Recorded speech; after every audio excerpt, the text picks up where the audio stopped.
Seem that our visa backlog at Home Affairs, the processing of those visas is getting a lot worse. And this is potentially turning people away from the country, particularly those with vital skills that we need. And by all accounts, there is no quick fix to this problem.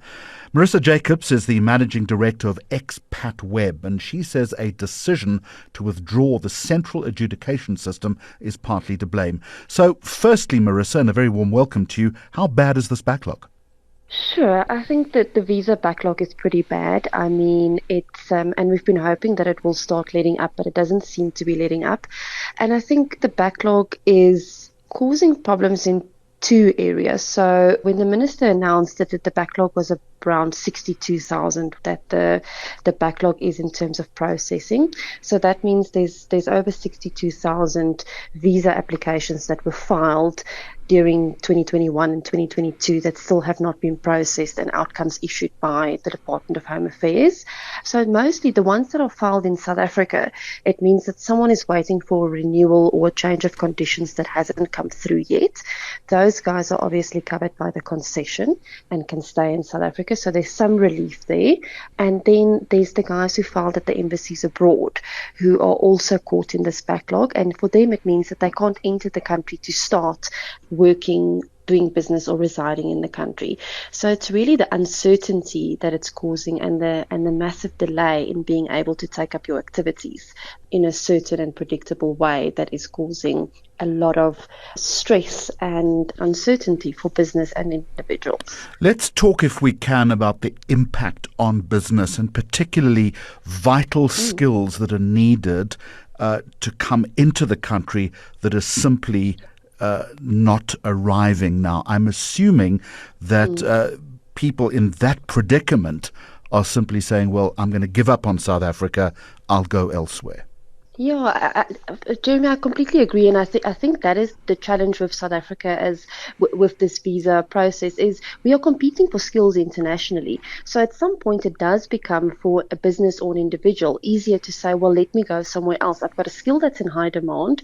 I've got other offers from around the world. It's easier to enter there in terms of their visa regime. Let me go somewhere else, and that makes it very difficult for businesses to recruit foreign talent and attract them to South Africa when the hurdle of getting your visa and entering the country and starting your assignment is so severe. Is there a single reason as to why this backlog exists? Yes, I think there is. So in the beginning of 2022, a decision was made to centralize adjudication, which meant that embassies around the world, South African embassies who used to take in applications, adjudicate them, and then give the outcome, were asked to rather send those applications through to head office, to centralize adjudication at head office.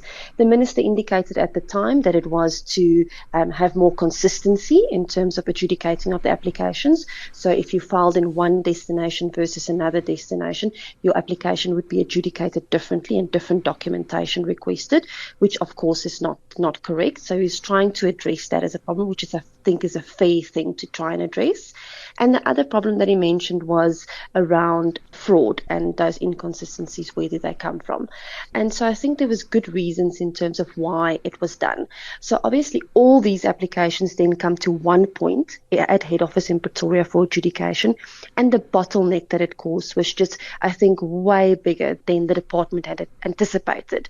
And this went on for months until September last year, when they said, okay, guys, this is not working. Let's withdraw the central adjudication and go back to the previous system, which is where we are at now. So now applications are again being adjudicated by embassies. But of course, we sit with this 62,000, which is the estimate that Home Affairs has given on applications that have not been processed. So this obviously has caused that delay for those 62,000, but also for new applications coming in. Where do they sit in this backlog? Do they just go at the back of the pile? Are they being processed by a different team? And it's really, that is the core of where the problem came from and what now needs to be resolved. So how do you streamline further the adjudication process? President Ramaphosa has made a couple of announcements this year where he's talked about relieving some of the requirements for visa applications. We've seen it come through in 2 cases where he's taken away the radiological report, so you no longer need to do a chest x-ray. So that makes it easier, as well as police clearance certificates where you used to need to get one from each country since your 18th birthday. You now only need for the last 5 years, which is more aligned to international standards. So that has made it easier in terms of getting your application together and submitting it going forward. There's a trusted employer scheme that is recommended be put into place, and we've seen the first round of commentary on that. So there seems to be some movement in terms of making visa application processes more simplified going forward. But of course, in terms of dealing with the backlog, there's some real operational changes on how the department deal with those submissions once they reach them. That needs to be put in place to make sure that ultimately the processing of visa applications move at a faster, more predictable pace. Just a quick one in conclusion then. Do you believe this can be solved speedily in coming months?